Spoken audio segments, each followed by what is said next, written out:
Cricket ಅಭಿಮಾನಿಗಳಿಗೆ ಇವತ್ತು ರಸದೌತಣ ಅಂದ್ರೆ ನಿಜಕ್ಕೂ ತಪ್ಪಾಗೋದಿಲ್ಲ. ಯಾಕಂತ ಹೇಳಿದ್ರೆ ಇವತ್ತು ದಿ ಐ ವೋಲ್ಟೇಜ್ ಮ್ಯಾಚ್ ಅಂತ ಹೇಳಿದ್ರು ತಪ್ಪಾಗೋದಿಲ್ಲ. ಯಾಕಂತ ಹೇಳಿದ್ರೆ ಇಂಡಿಯಾ ವರ್ಸಸ್ ನ್ಯೂಜಿಲ್ಯಾಂಡ್ ಇವತ್ತು ಸೆಣಸಾಟಕ್ಕೆ ಅಹಮದಾಬಾದ್ನಲ್ಲಿರುವಂತಹ ನರೇಂದ್ರ ಮೋದಿ ಸ್ಟೇಡಿಯಂನಲ್ಲಿ ಕಣಕ್ಕೆ ಇಳಿತಾ ಇರುವಂಥದ್ದು. ಇನ್ನು ಈ ಒಂದು T20 ವಿಶ್ವಕಪ್ ಅನ್ನ ಸತತ 2 ಬಾರಿ ತನ್ನ ಮುಡಿಗೇರಿಸಿಕೊಂಡಿದ್ದಂತಹ ಭಾರತ 3ನೇ ಬಾರಿಗೆ ಆ ಒಂದು ಕಪ್ ಅನ್ನ ಹಿಡಿಯಲು ಆ ಒಂದು ಗುರಿಯನ್ನ ಇಟ್ಕೊಂಡು ಇವತ್ತು ಅಖಾಡಕ್ಕೆ ಇಳಿತಾ ಇದ್ದಾರೆ.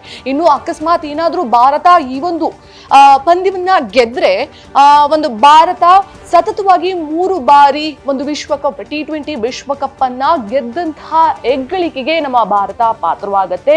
ಅಂಡ್ ಅಕಸ್ಮಾತ್ ಏನಾದ್ರೂ ನ್ಯೂಜಿಲ್ಯಾಂಡ್ ಆ ಒಂದು ಮ್ಯಾಚ್ ಅನ್ನ ಗೆದ್ರೆ ಮೊದಲ ಬಾರಿಗೆ ಅಂದ್ರೆ ಚೊಚ್ಚಲ ಕಪ್ ಅನ್ನ ನ್ಯೂಜಿಲ್ಯಾಂಡ್ ತನ್ನ ತೆಕ್ಕೆಗೆ ಹಾಕೊಳ್ಳುವಂತಹ ಸಂದರ್ಭ ಇವತ್ತು ಇರುವಂಥದ್ದು.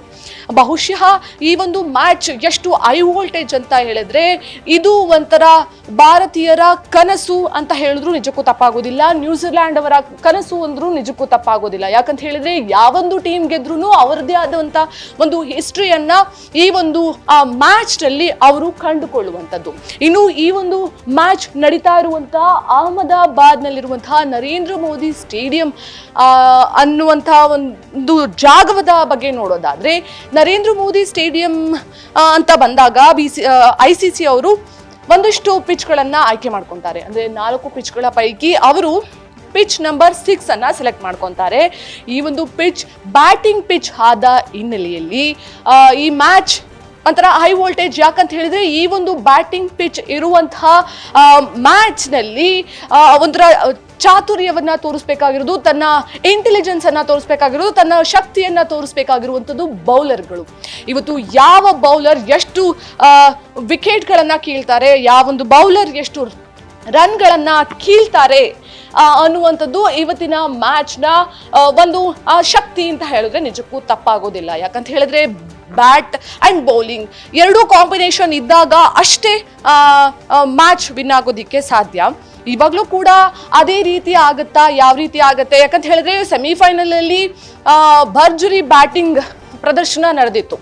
ಈಗಲೂ ಕೂಡ ಅದೇ ರೀತಿ ಬ್ಯಾಟಿಂಗ್ ಪಿಚ್ ಇರೋದ್ರಿಂದ ಬ್ಯಾಟಿಂಗ್ ಅಲ್ಲೇನೆ ಮುಂದೆ ಹೋಗುತ್ತಾ ರನ್ ಕೀಳುವಲ್ಲಿ ಬೌಲರ್ಗಳು ಯಾವ ರೀತಿ ಅವರ ಒಂದು ಶಕ್ತಿಯನ್ನ ತೋರಿಸ್ತಾರೆ ಅನ್ನುವಂಥದ್ದು ಇಲ್ಲಿ ಹೈಲೈಟ್ ಆಗುವಂಥದ್ದು. ಈ ಒಂದು ಮ್ಯಾಚ್ ನಿಂತಿರುವುದು ಬೌಲಿಂಗ್ ಮೇಲೆ ಅಂತ ಹೇಳಿದ್ರೆ ನಿಜಕ್ಕೂ ತಪ್ಪಾಗೋದಿಲ್ಲ.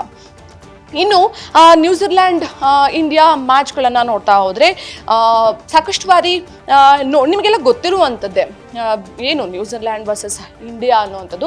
ICC ವರ್ಲ್ಡ್ ಕಪ್ಪಲ್ಲಿ 2 ಬಾರಿ ಕಣಕ್ಕಿಳಿದು ಎದುರಾಳಿ ಅಂದರೆ ಮುಖಾಮುಖಿಯಾಗಿ ಒಂದು ಆಟವನ್ನು ಆಡಿದರು. ಆದರೆ T20 ವಿಶ್ವಕಪ್ನಲ್ಲಿ ಮೊದಲ ಬಾರಿಗೆ ಸೆಮಿಫೈನಲ್ಗೆ ಬಂದಂತಹ ಈ ಒಂದು ನ್ಯೂಜಿಲ್ಯಾಂಡ್ ಏನಿದೆ ಇದು ಮೊದಲ ಬಾರಿಗೆ ಭಾರತದೊಂದಿಗೆ T20 ವಿಶ್ವಕಪ್ನಲ್ಲಿ ತನ್ನ ಜೊತೆ ಭಾರತದೊಂದಿಗೆ ಒಂದು ಆಟವನ್ನ ಆಡ್ತಾ ಇರುವಂಥದ್ದು. ಈ ಒಂದು ಆಟದಲ್ಲಿ ಯಾರು ಗೆಲ್ತಾರೆ ಅನ್ನುವಂತಹ ಕುತೂಹಲ ಸಾಕಷ್ಟು ಜನರಿಗಿದೆ. ಅದರಲ್ಲೂ ನಮ್ಮ ಭಾರತೀಯರಿಗೆ ಈ ಒಂದು ಮ್ಯಾಚ್ ಭಾರತಾಂಬೆಯ ತೆಕ್ಕೆಗೆ ಬೀಳ್ಬೇಕು, ಈ ಒಂದು ವಿಶ್ವಕಪ್ ಭಾರತಾಂಬೆಯ ಮುಡಿಗೇರ್ಬೇಕು ಅನ್ನುವಂಥದ್ದು ಎಲ್ಲರ ಕನಸು. ಈ ಒಂದು ಕನಸಿಗೋಸ್ಕರ ಸಾಕಷ್ಟು ಜನ ದೇವರ ಮೊರೆ ಹೋಗುವಂಥದ್ದಿರ್ಬೋದು, ಹರಕೆಗಳನ್ನ ಹೊರುವಂತಿರ್ಬೋದು. ಎಷ್ಟೋ ಜನರ ನಿದ್ದೆ ಇವತ್ತು ಅವರು ಮಾಡಿಲ್ಲ. ಯಾಕಂತ ಹೇಳಿದ್ರೆ ಈ ಒಂದು ಹೈ ವೋಲ್ಟೇಜ್ ಮ್ಯಾಚ್ ಇರುವ ಕಾರಣ ಎಷ್ಟೋ ಜನ ನಿದ್ದೆನೂ ಕೂಡ ಮಾಡಿಲ್ಲ. ಸೊ ಆ ರೀತಿ ಇರುವಂತಹ ಈ ಒಂದು ಮ್ಯಾಚ್ ಯಾರ ಕೈಗೆ ಸೇರುತ್ತೆ, ಯಾರ ಕೈಗೆ ಆ ಕಪ್ ಸಿಗುತ್ತೆ ಅನ್ನುವಂಥದ್ದು ಎಲ್ಲರಲ್ಲಿರುವಂತಹ ಕಾತುರದ ವಿಷಯವಾಗಿದೆ. ಕ್ಯಾಮ್ರಾ ಪರ್ಸನ್ ಗಜಾ, ನಿಸರ್ಗ, ಸ್ಪೀಡ್ ನ್ಯೂಸ್ ಕನ್ನಡ, ಬೆಂಗಳೂರು.